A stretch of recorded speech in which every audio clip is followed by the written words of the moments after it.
In this video, I'm going to show you how to sculpt a Dishonored style character bust in Blender.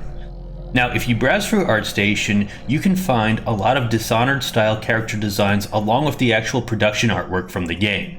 For a while, creating Dishonored style characters in ZBrush was a bit of a meme, just like Nebula renders were to Blender. And this is because Dishonored had a very stylized and sculptural look to its world and its characters in particular. Now, if you're interested in learning more about how the world of Dishonored was formed, I'm going to leave some videos linked in the description below discussing the art direction and design style, including a GDC talk that breaks down the art direction of the first game. To sum it up, the world of Dishonored is a dystopian sci-fi fantasy universe with a retro-futuristic or alternate reality vibe. Dishonored is grizzled and worn as society crumbles under the weight of bad circumstances. Many of the characters in Dishonored appear very callous and wary, but besides their physical demeanor, the characters in Dishonored are caricaturized in a way in which the dominant features and often the bony landmarks of the face are emphasized in a very angular and sculptural style. This can be seen in both the 2D and 3D design work that went into the game. Now, in the first part of this video, I'm just going to be giving you a quick overview of my sculpting tools and the basics of sculpting in Blender just to get you up to speed. But if you feel pretty confident with your sculpting abilities, feel free to skip ahead to the actual character demo. Furthermore, if you need to reference any individual piece of information throughout this video, I'll be leaving timestamps in the description below. Okay, so first off, I'll give you a quick overview of my settings in Sculpt mode. So we're starting with a default scene, and the first thing I'm just going to do is hit Ctrl-I and delete the camera and point light. Then I'm going to go to Sculpt mode with the default cube, and I'm going to hit Shift-Z so you can see the wireframe here. And one of the first things that I do is I'm going to hit Ctrl-R, which is Remesh. Remesh is also available up here in the top toolbar. You can see your settings for remeshing, but I'm just going to hit Ctrl-R, and that's going to coat our cube in an even layer of quads all across it, and that's a good basis to start sculpting with. Now, real quick, I want to explain that your remesh settings here are dependent on the size of your mesh. So I'm going to go back real quick, and if I go back to object mode, I'm going to take it into edit mode and say I take this cube and I'm going to scale it down to something like this. Now if I take this and I go back into sculpt mode and I hit remesh, you can see it coated it with a much smaller layer of quads. Well, not really a smaller layer of quads. The quads are the same size as before when we had a larger cube. But because we scaled it down, it's only giving us 9 faces on each side. So just keep that in mind if you're working on a geometry that you have scaled to a certain proportion, that you'll probably have to adjust your remesh voxel size. Okay, so we're back in sculpt mode. We have our basic cube and we have already remeshed it. So let's talk a little bit about tools. First off, a little bit about hardware. I'm using an older Wacom Intuos 4 as my tablet, and you'll see that with just about every single tool in sculpt mode that they have this icon, which indicates that this parameter, the strength or the radius, can be affected by your tablet's pen pressure. Now, by default, the Wacom drivers work very well with Blender. You might need to go through a little bit of extra work if you're using another brand of tablets, but just know that anything that has the pen pressure icon can be used with your tablet. As for the default available sculpting tools here in Blender, they're pretty basic, and one thing that I really like in Blender is that the hotkeys for a lot of these are pretty self-explanatory. For one, Shift is still smooth, which is the same as it is in ZBrush.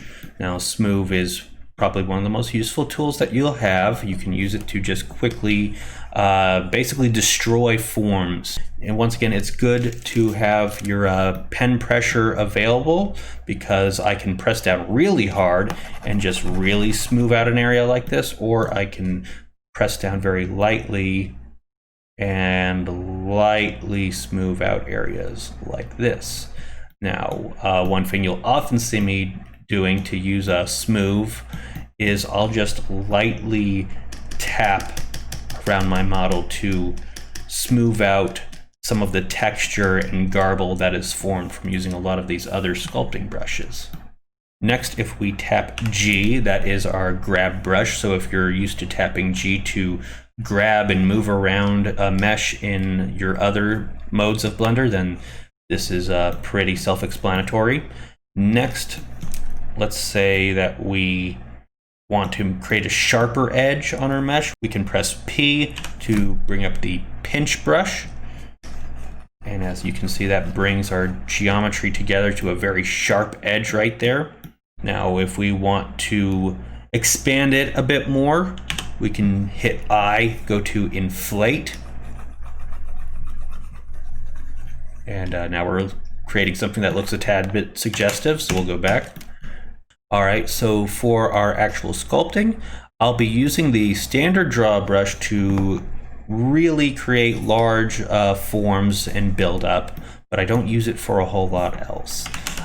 For a lot of my sculpting and detailing work, I'm going to be using the clay strips brush, which layers on. Now you can't see it with this level of geometry, which is why I'll talk about Dyna Topo, or dynamic topology, now.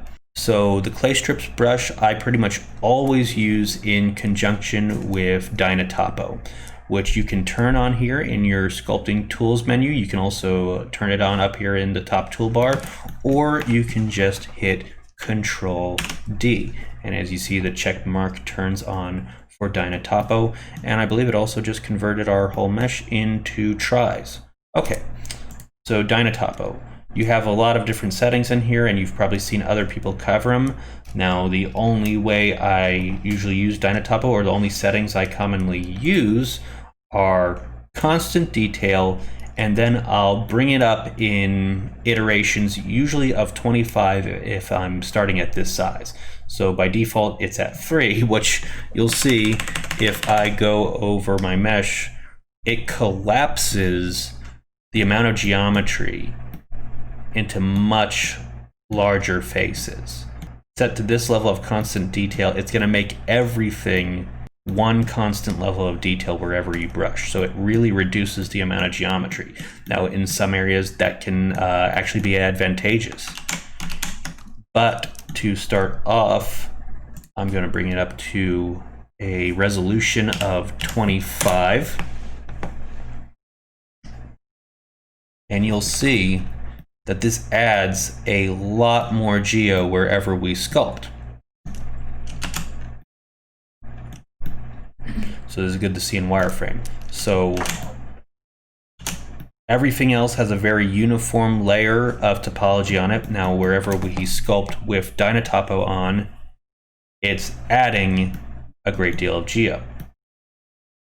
So let's bring that down back to where we had it at 3, and you'll see how if you lower the resolution and go over the same area, you can totally collapse all that detail.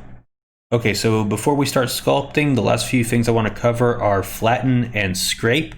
So flatten is a little bit similar to the smooth brush, except that when you go over an area, it's basically going to push everything back to a flat planar surface. Now, scrape, on the other hand, also pushes geometry into a flatter planar surface, but it will really destroy the forms of your object. So basically, it's like smooth, as where it can really cut away at the forms, but it pushes everything back into just a very flat planar surface. So if you're coming from ZBrush, you'll probably see that these are very similar. That flatten is very similar to your H-polish brush, and scrape, it would be very similar to the trim dynamic brush. Also very similar to ZBrush, and a brush you'll see me use a lot is the Draw Sharp brush right under the standard drawing brush. And this is very similar to your Damien standard brush in ZBrush, in which it cuts a very sharp indentation into your mesh.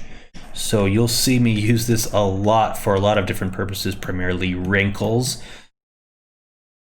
where you can use it very effectively if you're using it in conjunction with other brushes. Like I can carve something out where I'm putting these deep indentations into my mesh, then I can hit P to select the pinch brush, and I can bring that to a much sharper, tighter crease.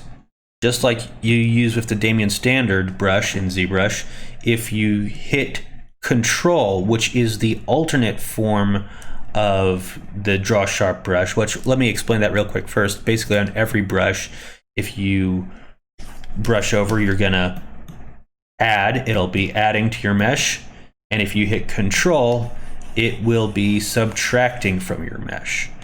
So if we go to the Draw Sharp brush, this brush is already by default technically subtracting. So if we hit Control, we'll actually bring up a very fine, sharp line. And there's a lot of uses for this. One, it can be very effective for regular cloth sculpting, but there'll be a few other areas in which I'll call this out and show you some interesting uses for the Draw Sharp brush. Also, I'll add that not all brushes are affected by dynamic topology. Now you'll notice that if I use the Draw Sharp brush and I cut into my mesh, it's not actually collapsing or creating more geometry as I go. So one thing that I'll do if I want to get a much more sharper, finer line in my mesh, I'll actually brush over with something like the clay strips with a much higher resolution on my dynamic topology. So I'll take the clay strips and let's raise our dynamic topology to a resolution of 50. And you don't even have to press hard. Once again, with the pen pressure activated, I'm just gonna lightly brush over the area. And if you look close, you can see it's added a lot more geometry to this area. Now I'm going to take my Draw Sharp and I'll be able to get a much more finer indentation in this area. So just know that dynamic topology is only going to be active on a few brushes, primarily your sculpting brushes here. And you can use these brushes to basically strategically control the density of your mesh's topology by adjusting the resolution of your dynamic topology. And now that brings up another brush I'll just cover real quickly, and that's the Simplify brush. So the Simplify brush essentially doesn't have any additive or subtractive quality. It'll simply adjust the area that you're brushing over to the resolution you have set in your dynamic topology. So let's take this dynamic topology down to a resolution of, say, 15. And I'm just going to brush over with the Simplify brush. And it's not making any other changes. It's not building up the forms of the mesh. It's simply collapsing everything down to that resolution of 15. Also, the Smooth brush will affect areas differently based on the density of the topology. So I'm just going to demonstrate that real quick. I'm going to turn off symmetry, which you can do up here at this top toolbar by unchecking the X, and you can also turn on symmetry on any other axis up here. So you can have Y symmetry, which will mean that you will add to the mesh from what would technically be front to back or top to bottom, but we'll undo that real quick. So if I have dynamic topology and I'm going to turn it up to a resolution of 75, and I'm just going to brush over this side of the mesh. Now I've just added a whole bunch of geometry to this one area. Now say that I start to smooth it out. Watch how fast this area of very dense geometry smooths out as opposed to this area of very sparse geometry. You can see that the area that has a lot lower density geometry smooths out a lot faster than this area that I just brushed off with a much denser dynamic topology resolution. Okay, so that pretty much covers all the tools I'm going to be using over the course of this character head sculpt, but I'll be sure to call out anything else interesting that I might be employing along the way. Okay, so starting out, I'll use the default cube. I'll hit Ctrl R to remesh. I'll smooth it out, and then with the grab brush, I'll start dragging out the basic proportions of the head. I'm not going to concern myself at all with detailing at this point, and I'll continually hit Ctrl R to remesh and give myself another even coat of quads to sculpt with. My focus at this point is to simply lay out the basic landmarks of the face. Next, I'll mask off the base of the skull, I'll drag out our neck, and I'll hit Ctrl R to clear the mask and remesh once again. Now I'll hit Ctrl R for remesh a few more times, and at some point I'll even lower the voxel size to something around 0.05. But once I turn on dynamic topology and begin working on finer details, I don't concern myself with using remesh again. I'll start building up the forms of the face by turning on dynamic topology set to constant detail with a resolution of 25. I'll primarily use the clay strips brush for 90% of what I'm doing. It's also a good idea to get the placement of your eyes pretty early on.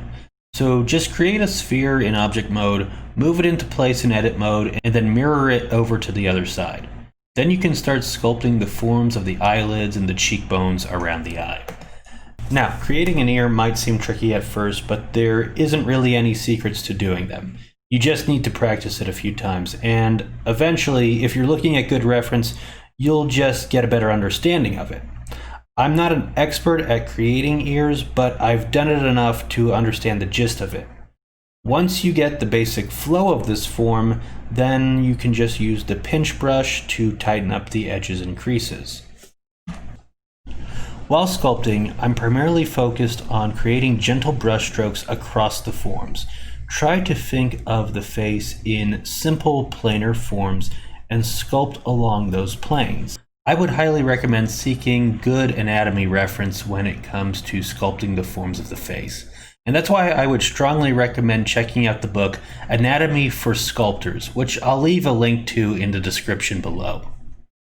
Throughout this sculpting demo, you'll see me take a rough sculpt that has a lot of visual noise and smooth it using the techniques I showed in the sculpting basics section, while retaining a lot of the forms that I've already created. This is done by lightly tapping on my mesh with the smooth brush, but also using the flatten brush when I want to smooth an area out to a flat planar form while also retaining the finer details and wrinkles I've created underneath. This is where I use a lot of the draw sharp brush to create the creases and wrinkles around the eyes and other areas, such as the nose and the mouth. I'll also add that I like to keep a lot of my commonly used functions in sculpt mode set to the programmable hotkeys on my tablet. This includes my Shift, Control, and Alt functions, along with setting my brush size to the scrolling widget on my tablet. Although it's good to know where everything is located, I usually don't like hunting through menus. In another video, I might go over setting the more commonly used functions to different programmable hotkeys. To create a sharper separation between the lips, I'll create a single smooth stroke with the Alt Draw function of the Draw Sharp brush by holding Control. I'll also use this to help create a sharper edge around where the eyelashes would be. I'll then use the pinch brush to tighten up the area around the eyelids and the brow.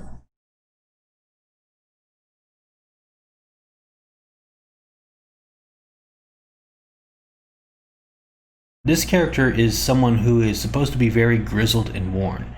He probably partakes in his fair share of drinking and smoking, and he's had a pretty rough life at this point. One of the ways to get these details to translate into your character is to start adding more asymmetric details.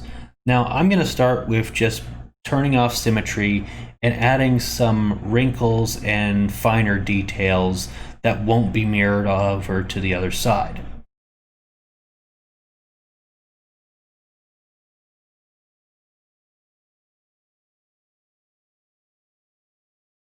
A simple asymmetric detail that always seems to add a lot of character is to create some scarring. To do this, I'll of course be using the Draw Sharp brush. I'll then create some buildup along the edges and within the actual scar, and then tighten it up with the pinch brush to create the appearance of a wound that was sustained long ago. Next up, I'm going to show you how to sculpt some hair on our character. Now, this is a different method as opposed to using curves and a taper object to create actual strands of hair. To do this, we're going to mask off the top of our character's scalp, and then we're going to go to the mask menu, which is near the modes dropdown, and we are going to select Extract Mask. It'll bring up a menu of a few settings, and you can just click OK. Now, this mask extract operation basically duplicates the area that you had masked off and automatically applies a solidify modifier that inflates the geometry. Now, before we apply this automatically generated solidify modifier, I'm going to go into edit mode. I'm going to press 2 on the keyboard to go into edge select mode, and holding down Alt, I'm going to select one of the outer edges of our mesh, and this is going to select a loop around the entire outer edge of the mesh. Then I'm going to hit Control E and I'm going to select Mark Scene. Next, I'm going to exit out of edit mode. I'm going to apply the solidify modifier, and if we go back into edit mode, you can see that it's applied the seam on both sides of this rim here, which has effectively isolated both the bottom portion and top portion of our mesh. So if we press 3 on the keyboard to go into face select mode, I can select the lower portion, which was the scalp we initially extracted from our mesh, and I'm going to delete that. Then holding Alt, I'm going to select the edge of the rim here where we had just deleted our initial mesh, and I'm going to extrude it and scale it inward a few times just so we can close that hole by then pressing F at the center. Now I'll go back into sculpt mode with this scalp portion of the mesh, and I'll start sculpting our hair. So to start sculpting our hair, I'll start by smoothing down the edges of our mesh here just around the scalp, and then I'll turn on Dyna Topo and use our clay strips brush. I'll be starting out with a constant detail resolution of 75, and I'll eventually up that to 125 for much finer detail.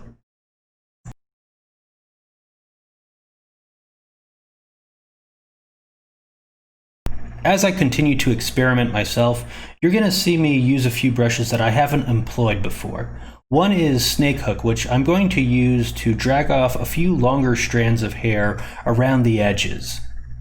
Another brush that I'll experiment with is Multi-Plane Scrape, which is like a combination of the scrape brush and pinch brush, in that it'll bring the edge of a mesh to a tighter seam while also flattening geometry to a solid plane. As you see me continue to work with the hair, I'll use the clay strips brush to build up the forms, while I'll use the grab brush to make larger changes.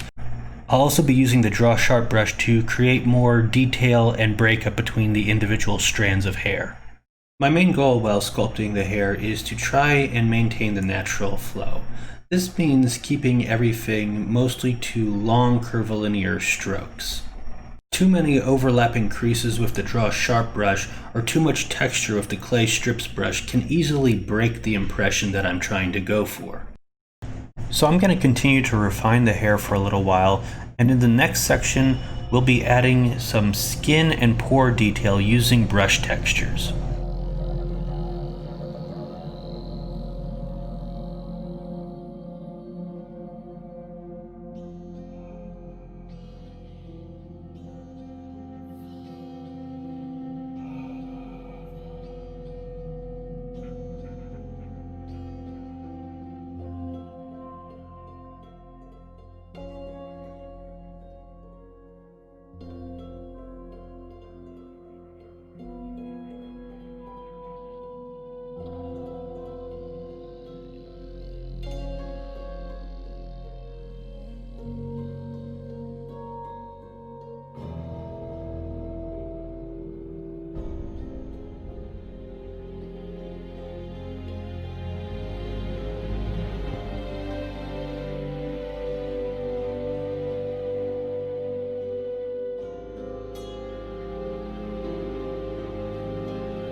Now we're going to start adding some skin and pore detail to our character.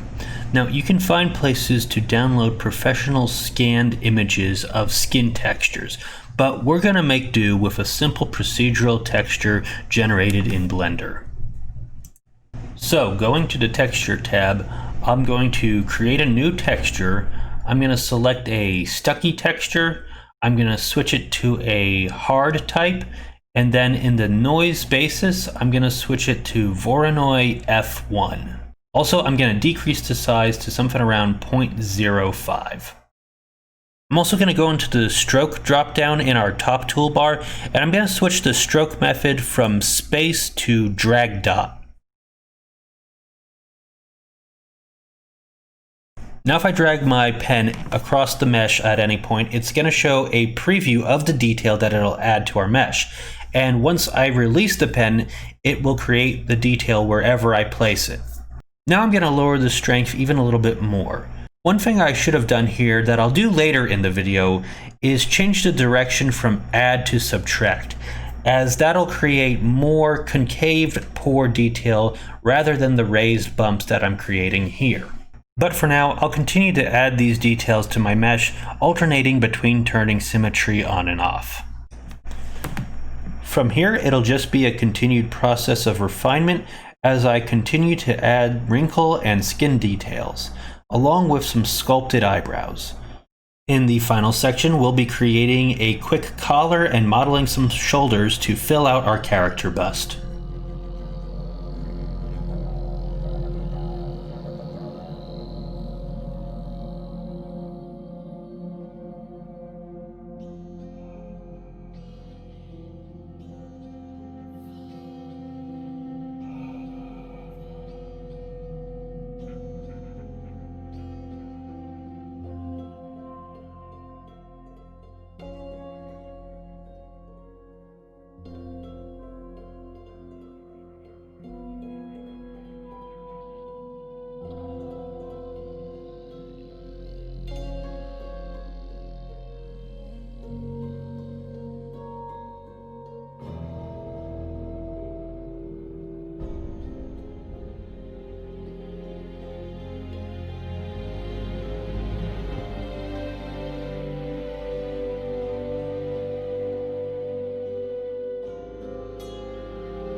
Now that we are at the end of this character demo, the final step will be to add in the collar and fill out the bust.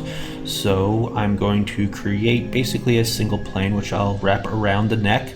I'll then give it a solidify modifier along with a bevel modifier to keep the edges sharp, and then a subdivision modifier to smooth it out. This is a longer video than anything I've done in the past, and I hope you found some of it informative. If you have a suggestion for another video you'd like to see, feel free to leave a comment below. At this point, I'll obviously leave you with my call to action and ask you to subscribe and consider hitting the bell icon to receive a notification whenever I post a new video. So until then, keep working, get those projects done, and I'll see you in the next video.